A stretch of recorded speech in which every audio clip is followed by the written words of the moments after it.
everybody. This is, believe it or not, based on that initial sign of incompetence. I've actually done this a few times now through Zoom.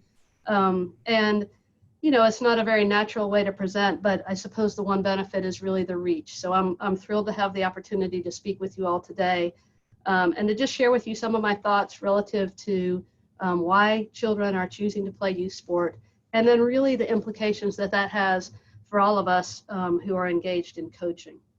As Bill mentioned, I'm a professor at the University of North Carolina at Greensboro. My area, my field of study is sport and exercise psychology. I also have a soccer background. I played at the University of Tennessee back when it was just a club sport, but then got to play semi-professionally a little bit, and I've coached from youth all the way up to the college level. So I really am thrilled to have the chance to talk with soccer folks about this important topic. So I don't usually do this, but in this case, because I've been thinking about children's choices a lot, I wanted to share with you a personal anecdote. And so I'm going to tell you something about my twin boys and really about how I've been reflecting on their behavior over the past academic year. So their behavior from August 15th to March 15th, and then their behavior after March 16th, which in Greensboro is when everything closed down in a pretty precipitous fashion. So my boys have played soccer since they were 4. They are currently 13 years old. And this past year, they were on a team that practices 4 days a week, including 1 day of strength training. And they loved it. They never wanted to miss a day.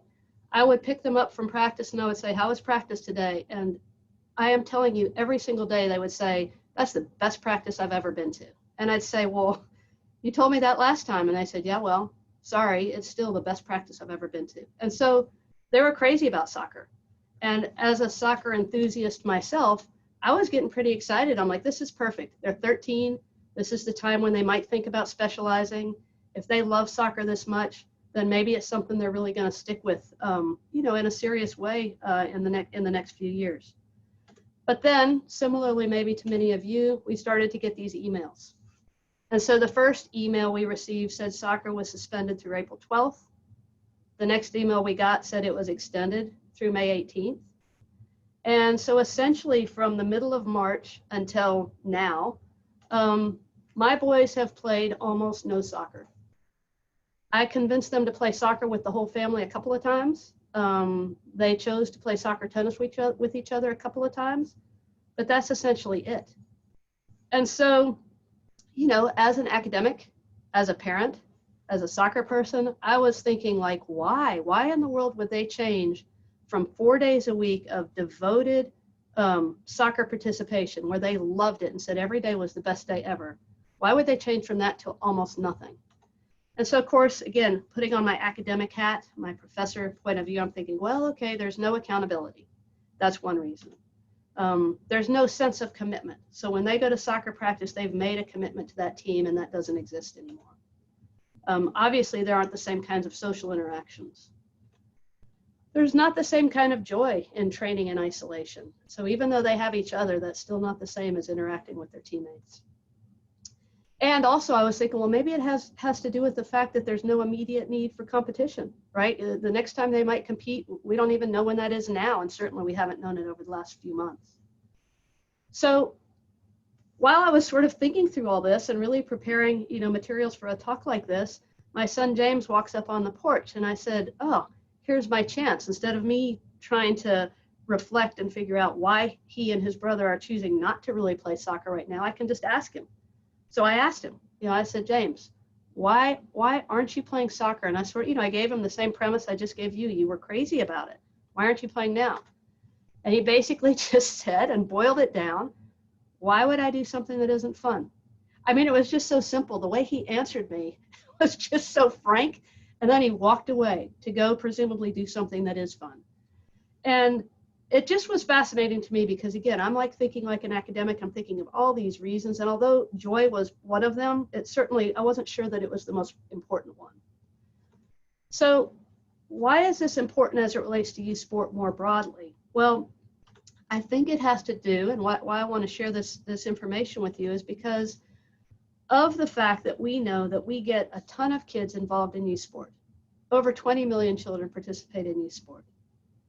But what happens is that sadly, we start to see children drop out of youth sport from pretty early ages. So I hope you can see the colors well on this graphic.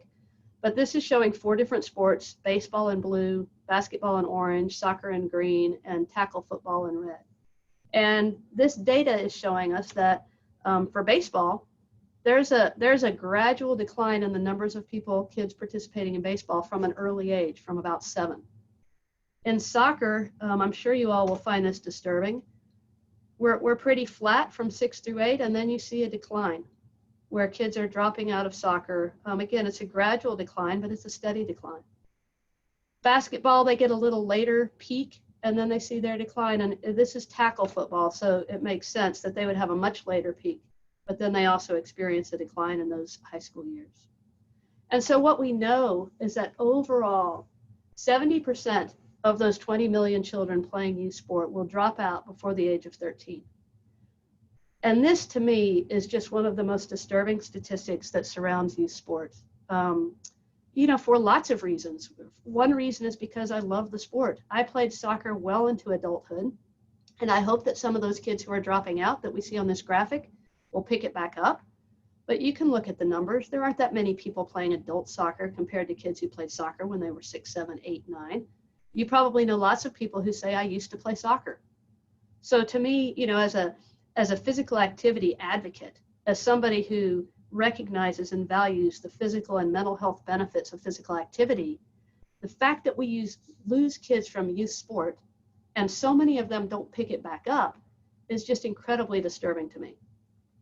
So again, if we try to think about why, so why do kids play and why do they drop out? And so, I told you the anecdotal, I told you what I was thinking. There is also data that I want to share with you when they have asked children why they have dropped out of team sport participation. And so you can see in this graphic, data on the left is for the girls, data on the right is for the boys. And I think what's interesting to see is that there are a number of these that really implicate coaches. All right, so maybe they're not all due to coaches. I'm not saying that at all. But what I'm saying is that there are reasons why children are dropping out of sport that we may potentially be able to impact as coaches.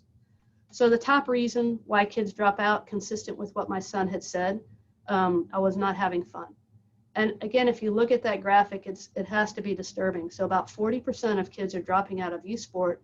Number one reason they say is because it's not fun. And again, that to me is mind-blowing because I find all sport fun, right? So how in the world could sport become unfun when it should inherently be an enjoyable activity?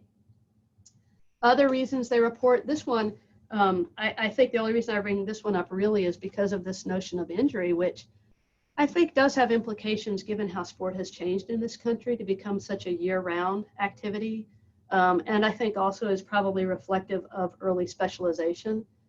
Kids that are choosing one sport early on, and so then are at greater risk for overtraining because there's less variance in the behaviors they're participating in. Another top reason, 4th for boys and 5th for girls, is I did not like or get along with the coach. So again, something that we as coaches have to be really sensitive to. And then the one that I'll actually end up speaking about today is this notion of not being a good enough player. And I want to say something anecdotal about that as well. So I had a conversation recently with the parent of a high school student who was playing volleyball. And we were talking about, obviously, as everybody's talking about, the COVID-19 pandemic, what the implications are for sport next year. And I was talking to this parent about volleyball, and I said, so, if they play volleyball, does your daughter intend to play? And I knew that his daughter really enjoyed playing volleyball. I knew that his daughter was doing great academically. So I anticipated, if they're playing, she will play. But what he said was, no, she's not playing. I said, well, why not? And I was envisioning that he might say something about the family's concern about the risk of being infected with COVID-19.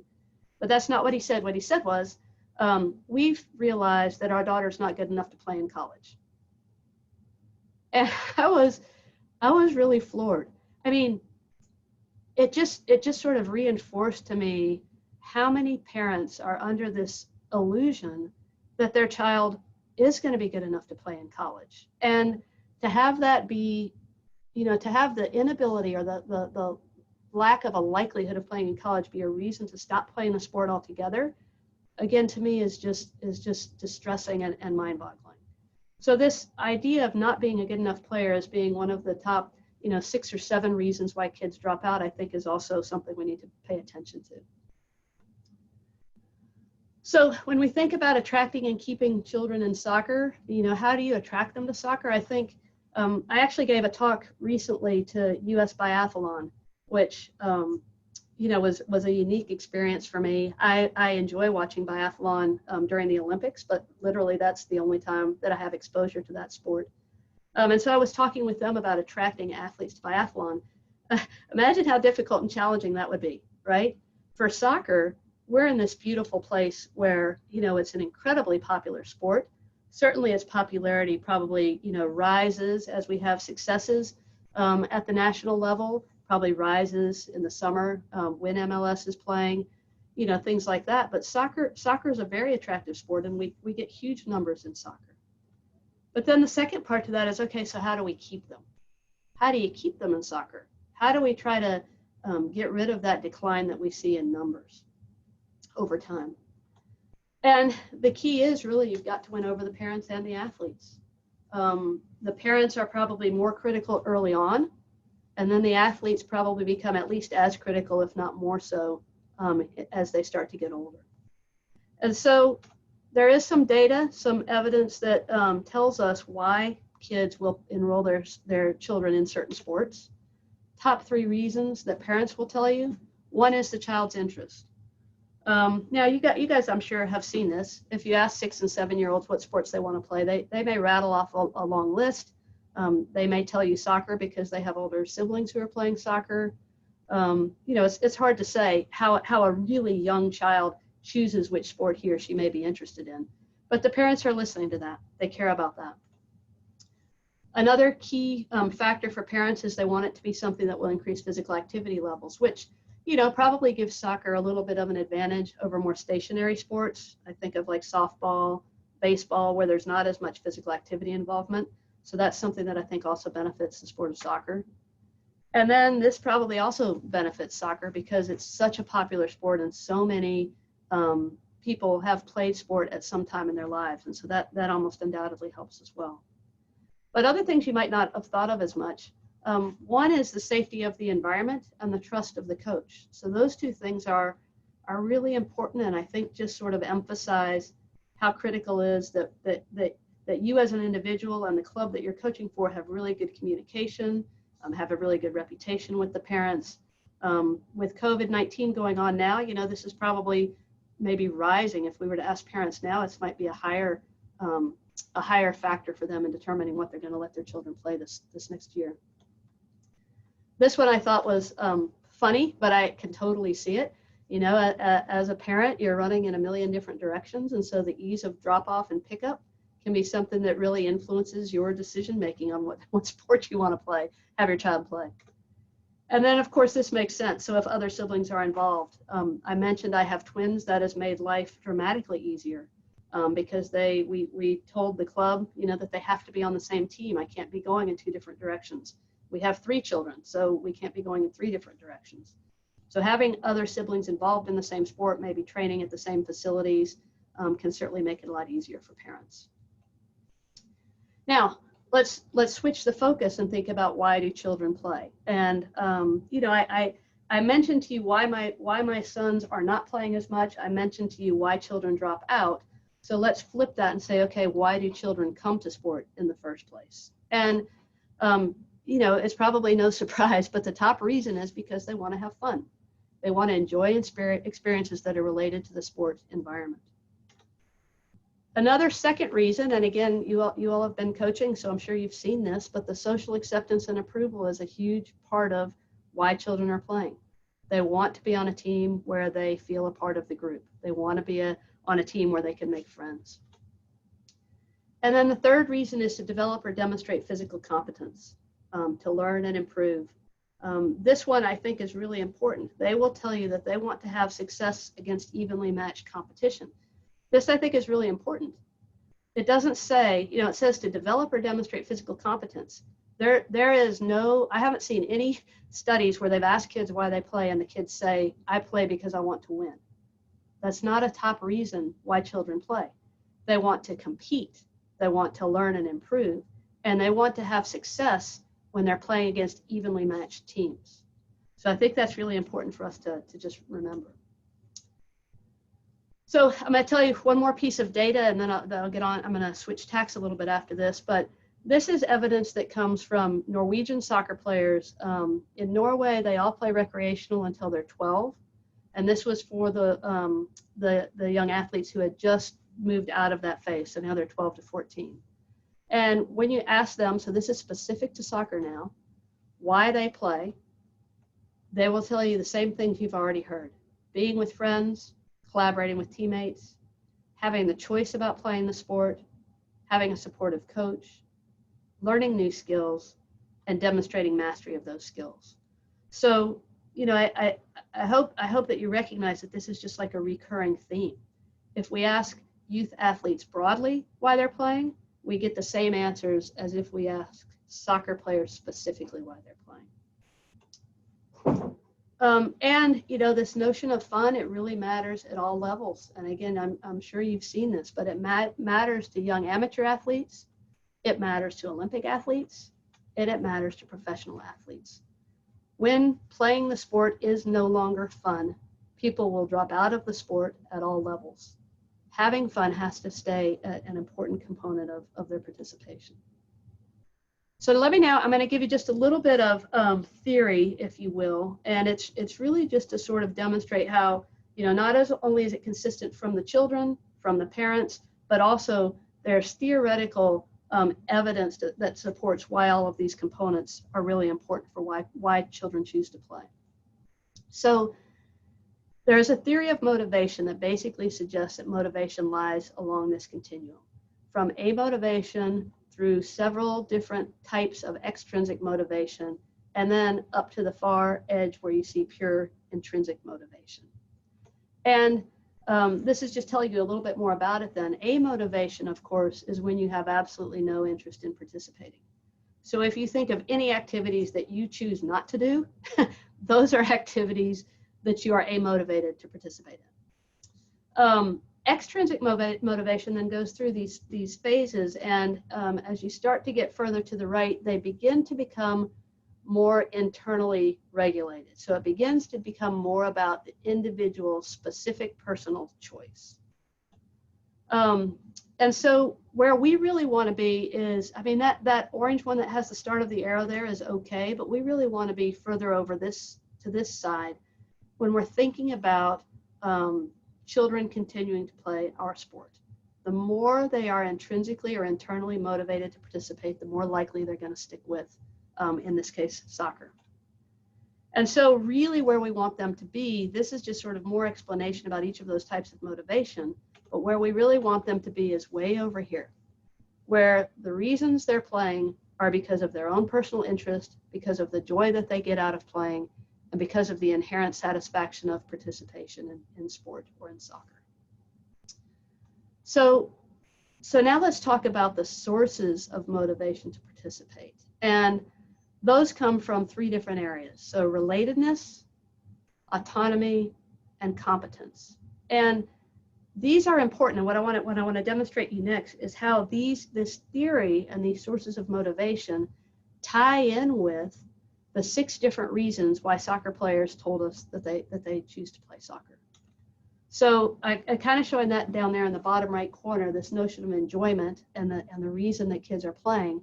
Well, those top 2 tie in really well with relatedness. So relatedness has to do with the joy of being a part of a team, the social interactions that you enjoy from participating with your teammates and coach or coaches, identity. Right? So you're thinking about the gear you get to wear that shows that you're an athlete, shows you're a soccer player, shows you're a member of a particular club.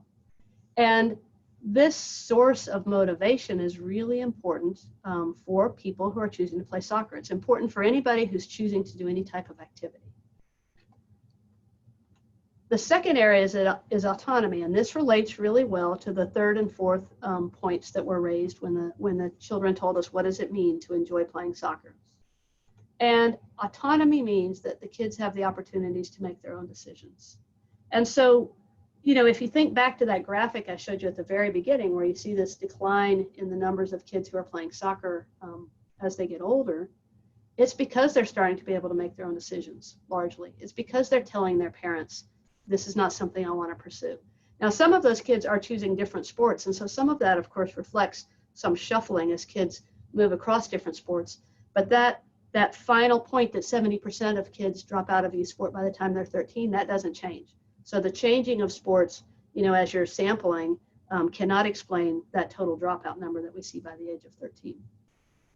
So as a coach, what I'd like you to hear is, you know, it's important that children have a sense of autonomy in their participation in soccer.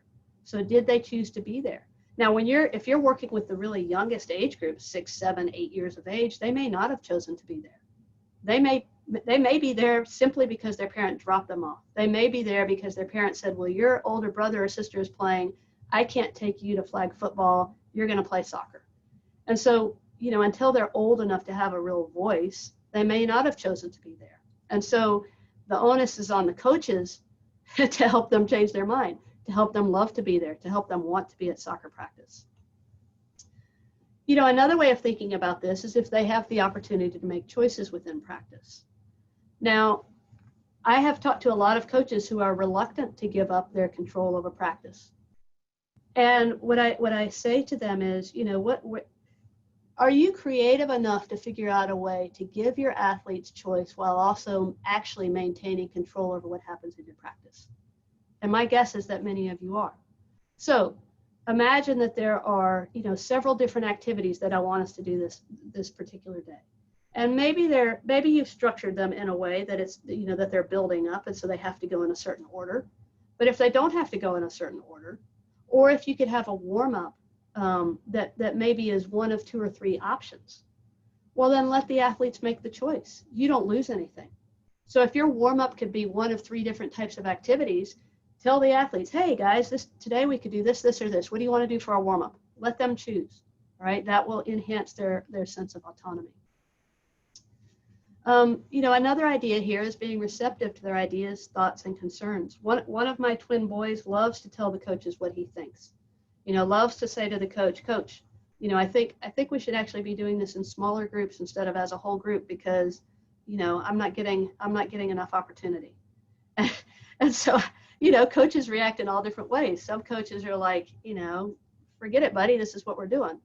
But other coaches might take that feedback and sort of look at the activity and say, you know what, maybe he has a point. Maybe I could divide this into 2 smaller groups and give them an opportunity to get more touches on the ball.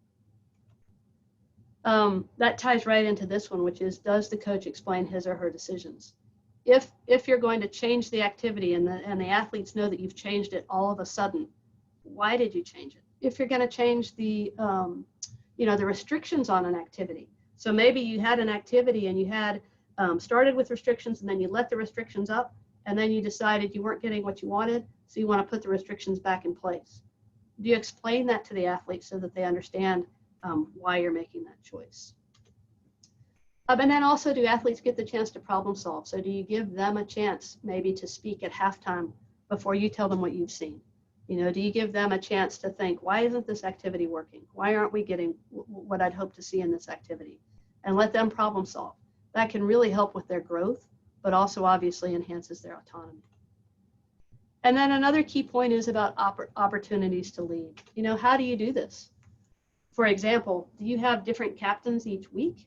If you have different captains each week, how did you decide who gets to be captain? I admit that I get frustrated with coaches who have the same captain every week, in younger age groups particularly, and that captain tends to be one of the stronger players on the team. You know, being a strong player is great, but that doesn't necessarily equate to being a good leader. And so I think, you know, I think really being thoughtful about things like this, giving athletes an opportunity to lead either as being a captain in a game or maybe being, if you do have two small groups, maybe asking one athlete or two athletes, an athlete from each side, if you will, to be sort of responsible for what's happening over there while you're putting your focus over with another group. Okay, competence. This is the one that I'm going to talk about for the rest of the time that we have together, because I think this one is critically important as well. And so this relates to the athletes telling you that they get joy out of learning new skills and also out of demonstrating the mastery of those skills. So this one is critical. It is really important that we think about how we judge competence and that we help athletes understand how to best interpret their own competence. So if you think about how you judge competence, I'm going to talk about this more, but my big question is if you focus on outcome or process. And if you've ever heard me talk before, I probably say this in every talk because I think it is so important. If you imagine, if you will, that you're, maybe it's a tournament weekend and you're walking around the various fields and you see a couple kids walk up who's from a different team, not from your team, and you know they just had a game. What do you ask them? What's the question that you ask them when they walk up? If you ask them if they won, then you're focused on outcome. And in my opinion, you're setting up a scenario by which their opportunity to feel good about their own performance and their own competence is now hinged completely on something that truly is out of their control. So did they win the game? Okay, yeah, that's relevant. It's a tournament. I get that. But I'm a coach. That's actually not what I care about. I don't care if they won the game. What I care about is how they played. What I care about is their work rate. What I care about is their effort. What I care about is what happened if you got down a goal. What I care about is what happened if you got up a goal. Those are the things that I care about, and those are the process things. And so, as coaches, it's really important for us to gain an awareness of even the questions we ask the athletes and what we focus on in practices and competitions. Are we focused on beating others, or are we focused on improving? And what I will argue forever with anybody is that if you focus on improving, you will increase your likelihood of beating others. But if you focus on beating others, you are going to decrease your likelihood of beating others because your focus is misplaced. So I think this is where I think this is sort of towards the end of what I was going to talk about, and that is to really kind of share this notion of thinking about athletes' mindsets and how they approach competition and how they approach sport, and thinking about your own mindset for that matter. So this is, it builds off of the notion of a growth mindset, which some of you might have hopefully had a chance to read that work by Carol Dweck. That work builds on a body of literature that's been developing over decades. And so the way that I'm going to make this simple analogy is to sort of talk about a rock and a tree in terms of a mindset. And so if you think about people who have a rock mindset, I'm going to show you on the left sort of the way that they think about things and the way that they approach achievement settings. And then I'll put right beside that sort of what people do if they have more of the tree or growth mindset. So if we go through one of these one at a time, people who have a fixed mindset believe that their ability is fixed. These are the folks who will see an athlete and say, wow, that is a really talented athlete. And they might ascribe or attribute the talent that they're seeing to genetics, to some sort of biologically gifted ability, to things that are really not changeable. But somebody who has a growth mindset recognizes that ability is changeable through hard work and practice. And so they may see a talented athlete, but they recognize that underlying that talent was a lot of hard work and practice. It wasn't genetically endowed. And why that's important is because it impacts all of these other things that I'm going to talk to you about. So people who have a fixed mindset tend to also be outcome or ego oriented. So they focus on beating others. Whereas people who have a growth mindset focus more on improvement. And so this is really important. And I'm sure you've seen it in your athletes. I'm sure that you have seen athletes who are very outcome oriented and athletes who are much more process oriented. And the distinction between those athletes is noticeable. And it's noticeable because of all these next things that I'm going to talk about. So it's noticeable because if you only care about winning or beating others, then if the coach says, hey, you can play 1v1 against anybody on the team and gives complete freedom of choice, The kid who's outcome oriented is going to pick somebody who's easy to beat, because then they guarantee that they'll get the outcome that they want, their ego will be protected, and they can continue to attribute their ability to something that's fixed. I'm the best player on the team. Look, I can beat so-and-so. Let me flip over to the tree side then. Somebody who has a growth mindset or is more process focused will choose to compete in a 1v1 scenario against somebody who's relatively equal to them, because they'll recognize that that's the way that they're going to improve the most, that's the way they're going to be challenged the most, and that's the only way that a victory is really valuable. Now, switch back to the red where it says that somebody who has an outcome orientation might also choose to play against somebody who is much better than them. The reason for that is because that then protects their ego. Because if I lose, if I'm 12 and I play 1v1 against my 15-year-old sibling and I lose, it doesn't damage my ego because I know that I lost because that person is older and bigger and stronger and better than me. But the trick is that it doesn't help me improve that much. So if I am always playing against that 15-year-old, I mean, I suppose you could argue that, yes, I'll get better over time, but only if these next two things don't happen, which I'll get to in just a second. Because what happens is, for the ego-oriented person, they care a lot about winning, but if they know that they're not going to win, then look what happens next when we look at effort. If I know I can't be successful and I only care, and I define success as winning, that's the only way I define success is to win, then if I'm facing somebody who's better than me, or if I play against, if I'm in a competition, I get behind, my best scenario, my best choice now is not to try as hard as I can. Because if I try as hard as I can and I still lose, then that damages my ego. And I don't really know how to fix it because I believe that my ability is fixed.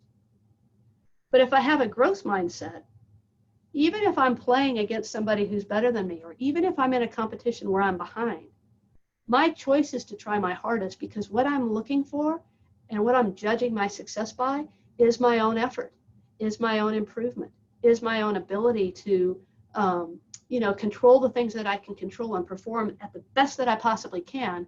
And I'm okay if I'm not successful, when success is defined as winning. I'm okay if I don't win. No, and this really ties into the next thing too. So persistence, I tied those together, and I probably shouldn't have so early, but the effort is sort of how you approach it initially, and the persistence is what happens in the face of failure. And so again, the person who has this rock orientation, the best choice is to quit. And again, you guys might have seen this. You might have seen it. You might have seen the athlete who, when faced with losing, if they're outcome oriented, guess what they do? They raise their hand and they're like, Coach, I need to come off. All right. And you're like, what's the matter? I tweaked my ankle again. Remember when I tweaked my ankle again, I need to come off.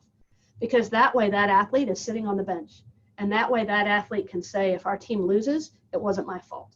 And it has nothing to do with me and my ability. And so if you all have been coaching for any length of time, I know that you have seen that, because there are athletes that do this. I mean, they essentially sandbag. They essentially self-handicap. They may, if they're playing a team that they know they're going to lose to, they may approach that game in a way that almost ensures that they're not going to play well, because they don't prepare the same way. If you're talking about college athletes, they'll do things that just seem, crazy. They'll go out drinking that night with their friends, because that way when they play the game the next day that they're pretty sure they're going to lose, then they can say, you know what, I was never taking it seriously. I knew we were going to lose all along. And so their top priority is to protect their ego by not giving 100% and by not persisting when things get rough. So what happens then is that people who have a fixed mindset, if you're talking about kids, there is a great likelihood that they're going to drop out of soccer, of competitive sport, of any of these scenarios where they could be judged as not being good enough, right? But the people who have the growth mindset, these are the ones who will continue to participate, continue to improve, and ultimately have the chance of reaching their potential, whatever that potential might be. So why is this important to you as a coach? It's important to you because athletes can be moved. Athletes can be moved. And the way that they are moved on this continuum of being really rock-like to being really tree-like is largely by the climate that you create in your practices. So if in your practices you are saying, the only thing I care about is winning, and that's the way that I judge success, well, then you are going to help your athletes to be very fixed in their mindset. But if you approach the practices by saying, you know what, I do care about winning, but my number one focus is on improvement and us getting better as a team and every individual here moving towards his or her potential, well, then you're going to have a different scenario where you're going to move those children to being more of a growth mindset, more focused on process. And my bet to you is that you will have a more positive experience, a more positive season. And if you're ever lucky enough to coach the same kids year after year, you will have a much bigger and positive impact on those kids as they are developing in the sport of soccer. So, you know, just sort of to recap, and then I'm excited that we'll have some time for questions. Why do we participate in some activities and not in others? You know, it all comes down to when we have freedom of choice, we choose those activities that are more enjoyable. And the way that that is determined is based upon relatedness, you know, how much social capital we get back from our participation, how much we enjoy being a part of that group or team, autonomy, how much we feel like we're controlling our own fate, and competence, how we judge our competence and how you know, satisfied and happy and content we can be with what we are doing in terms of our performance in that venue. And we obviously avoid activities that are not enjoyable. So we're going to choose not to participate in those other types of activities. So in sport, you're the one who's in control of that practice setting. I know the parents have a huge influence, and their influence is, you know, a lot of the rest of the time when you don't have them. Certainly their peers have an influence. All of that is true. But you get to create the motivational climate in your practice. And if you create a motivational climate that focuses on relatedness, autonomy, and competence, and having a process outcome, a process orientation, then you're going to help to ensure that those children enjoy their participation with you and come back to play with you specifically or with your club again in the future. And, you know, I'm gonna say one more thing, and that is, I know that winning matters. Don't get me wrong. I love to compete. And when I compete, I am going to try to win no matter what. But I am not going to give up if I start to lose. I am going to give full effort no matter what. And that's because I am focused on the joy of competing, not the possibility of winning. I mean, winning is just a small part of it. The joy is the competition, right? And so, you know, winning does matter. I get that. But as a coach, it is really critical that we don't make that our exclusive focus. Because if it is our exclusive focus, then chances are you are going to lose some kids from your team and from the sport. And so, you know, it's critical to remember that the enjoyment that's important is from the perspective of the youth athlete, right? So, and, you know, but I will add to that, I think you will have more fun in coaching if the kids are having more fun. So fun and a focus on winning are not opposites of one another. Having fun, caring about winning, and moving towards improvement because we make sure that everybody's enjoying their experience and wants to commit themselves to giving the best that they can and wants to persist, those things then become a continuum. So you move from fun, having, you know, doing all these things right, giving yourself an opportunity to win, but then not being devastated if you don't win, sticking with it and trying again, living to fight another day. So I'm going to end with one final thought, and that is in Norway, the only country in the world, as far as I know, that has created actual government policy that's called children's rights in sport. It's easy to find on the internet if you want to take a look. But it's really just sort of reinforcing the things that I'm telling you now, which is that the most important things and the rights that children have in sport are these things: to feel safe, to have fun, to find friendship, to be judged as competent, to have their own influence over their experience, freedom to choose. Competitions for everybody. You know, it doesn't matter if you're playing recreational soccer or you're playing at an elite level. Everybody should have an opportunity to compete. And then that it should all be on the children's terms. And so this document, I think, is really exciting, and I hope that it you know, is adopted by other countries that put children first in the youth sport experience. And so I say thank you. We'll let you know that I've written a couple of books that may be of interest to you. They're available on Amazon. One is Bring Your A Game, which is really designed to make sports psychology skills accessible to teenagers and even young preteens. So it's a book that's trying to make sports psych information available to kids. And then in the history of the world's worst timing of publishing a book, I think I win the prize. This book, Coaching for the Love of the Game, came out literally on March the 16th, right as youth sport closed its doors for the first time in anybody's, any time that people can remember. But it is available out there. And so if you liked what I was talking about today, you could get more information about it through that resource. And that's it. I'll be happy to take any questions. Doc, we thank you very much for all the information. We do have some information or some questions for you. So one of the questions is, where does the life skills component factor in the decision to play sports, specifically from a parent's standpoint, given that young children can't think about those factors for themselves? Yeah, I think if I understand the question properly, that is interesting and surprising that it didn't come out on those questions to parents. I'm sure you all recognize that anecdotally, if you ask parents why they're putting their children in youth sport, one of the reasons is the development of life skills. And one of the things that's interesting to me is that there are numerous clubs and sport organizations that clearly recognize that, because it's often part of a mission statement. So a lot of times the mission for youth sport is to help children with the development of life skills. But what's interesting to me and really pretty fascinating is that although that is the mission statement of a lot of organizations, it's hard to find as much evidence of how that is systematically or consciously done in youth sport. So we do have some evidence from scientific studies that shows that if you don't purposefully try to build life skills, if that isn't a part of your curriculum and a part of what you are consciously doing with your athletes, they won't just develop on their own. So kids don't just learn how to make correct, morally correct decisions in sport just by osmosis. You as the coach have to infuse that into what you're doing. And so, yeah, I think you're right. It is surprising that in those findings that I showed you, parents didn't list that. I think we know that is a characteristic that is important to parents. And I guess what I'd challenge you to do is, if you see that with your parents and in your team, to make sure then that you are consciously addressing it with your athletes. Talk about sportspersonship. Talk about decision making in sport. Role model appropriate behavior towards referees. Role model appropriate behavior in talking to the parents.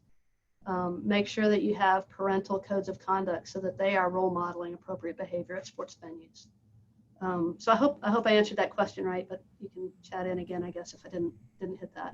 No, I think that was great. The dog's barking in the background, so if I apologize. His name is Rudy, and my wife's outside, so he's having a nightmare right now. The other question we had was that you were talking about the differences of players and stuff. Do you think it would be okay to ask the players in the youth game why they play in the initial team meeting? And then what age groups do you start asking those questions? I would ask it at every age group. I would ask it at every single age group. I mean, I think that'd be a great way to start a season. I think having that conversation with the parents would be really savvy too. When I was coaching, I'm not coaching youth sport right now because my boys have moved beyond me. But when I was coaching, I spent a lot of time communicating with the parents and having those conversations with the athletes. And so, why are you here? What are you looking to get out of it? My guess is that you'll have these same concepts that I brought up today reinforced. Why are you here? I want to have fun, coach. Well, what does fun mean? What makes a practice fun? And if you ask them that, I'm sure they'll say, well, I like trying hard. I like being here with my friends. I like learning something new, right? The younger kids won't be able to, say that as clearly or articulate it as well. But even the younger kids are going to say that they're there to have fun. And then when you talk to the parents, right? Part of what we should be doing as coaches is educating parents. So if you are coaching a team and the parents on the team say, I'm bringing my 11-year-old to you because I want him or her to play at the college level. Well, you need to know that, and you need to help educate the parent to let them know that you are going to do everything in your power to help that child develop to reach his or her potential. But let's also be realistic and recognize that that child can have great success in soccer without ever having the opportunity to play collegiately. So I think, I think educating, and I think asking those questions is great. Ask it of the kids, ask it of the parents, and then make sure that you're coupling that with some education when you get answers that might not be consistent with what your own goals are for a team. Okay, cool. Thank you. One other question that just came in was, I get it. Just I'm gonna give you a two for Doc. Sure. One question is, what are your thoughts on outcome to create competition within training? So you have an outcome, you have a competition within training, and then during practice, do you put like players with like players, or how would you put players together when you go to do training? Yeah, that's interesting. I mean, I know that Anson Dorrance used the individual competition to great effect with his athletes at Carolina at Chapel Hill. But remember now, those are college athletes, right? And they're playing at one of the top programs in the country. So they are inherently competitive and hopefully have mastered the ability to learn from losses, right? So if we're competing on everything, and I lose all the time, right? Then what do you think is likely to happen? And if it's very public with a team, then it's going to happen even quicker. So so it really depends. I mean, this is a great non-answer, I guess. It depends on the level that you're coaching. It depends on the personalities of the athletes you're working with.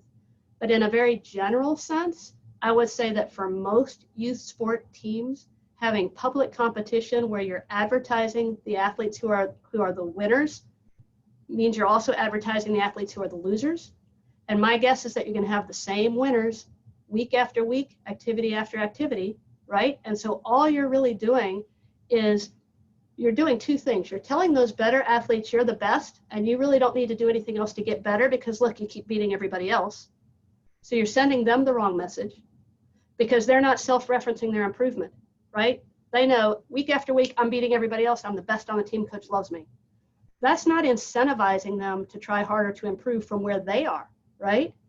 But then also you're sending this message to all the kids who are not the winners that they're not good enough and that what you value is the people who can be winners. And so you're sending a message to both sets of kids that I think is not going to serve you well in the long term. Now the question about teams, I think that also depends on the situation and the scenario. I think absolutely it makes sense to set up groups sometimes where you've got 3 strong kids against 3 strong kids because you're ensuring equal competition. You will likely get the best effort from all of them because they know they have to play well in this 3v3 situation. But that doesn't mean that I wouldn't sometimes have 1 strong player and 2 weak players. I just try to make sure that the teams are even. So if the teams are even, then when they compete in practice, they're going to all be working hard to ensure the success of that group, right? So I think it just depends. These answers, there's never a black and white answer, right? But I think you do have to be sensitive to the kids. And if it were up to me, I would always make sure that the 2 groups competing against each other in any practice scenario were equal. But it doesn't mean it always has to be the best against the best. It could be some combination.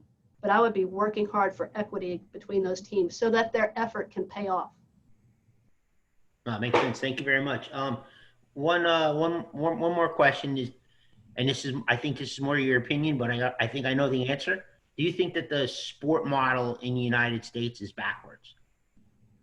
Yeah, I do. I actually talk about this quite a bit in my most recent book. And I am really interested in the work that they're doing at Project Play. Some of you guys have maybe seen some of that. I have seen clubs that have their model drawn out as a pyramid. And it shows at the bottom, rec. It shows at the next level, some lower level of travel, higher level of travel, all the way up to elite. But it's drawn as a pyramid. So to me, that suggests that those clubs are expecting that the rec players are going to drop out. I mean, I don't know if this is what they're thinking, but it's reflected in the numbers. You got a lot of rec kids, you got a smaller number here, smaller number, smaller here. Why isn't it more of a square? Why don't we have, you know, exciting competition for rec players? You know, think about your own club. Do you have strong numbers of kids playing rec when they're U15 and U16? My guess is that you don't. And that's because most clubs are not focusing on the rec players. And to be honest, I'm just confounded by that. I recognize that most clubs, although they're organized as not-for-profits, they have bottom lines that they have to make. They need to have enough kids to keep the club going. So why wouldn't you do everything in your power to keep all of those rec kids engaged for as long as humanly possible? The other piece to that is that those rec kids, if you're talking about when they're young, nobody sitting here today, nobody anywhere can tell for 100% sure which of those kids are going to ultimately be the best players. We can't pick kids early. I mean, we think we can. We like to believe that we can, but we can't. Look at other models in Russia, in China, where they literally pull kids out and put them in lifestyle programs where they are completely and totally devoted to this sport because they were chosen when they were 8 as being most likely to be the best at volleyball or most likely to be the best at swimming. And then they put them in those programs and train them and commit their lives to it. But they still, per capita, are not more successful in major events than other countries that aren't modeling it that way. So yeah, I would like to see a youth sport model where competition and the tournaments and all of this was minimized, because I think those are happening at the expense of participation by bigger numbers. No, that's great. Thank you for explaining that. I thought that was very well done, Doc. That's our last question. I'd like to thank Dr. Etnier for taking the time out of her busy day to be with us today. If you have any other further questions for you can send them to me. There'll be, this recording will be placed on our website, so you'll be able to have access to it. So once again, thanks, Doc, for taking the time out. And if I can help any of you guys on the call in any way, shape, or form, please feel free to reach out. Thank you. Thank you. Thanks, Bill. Thanks everyone for coming. Take care.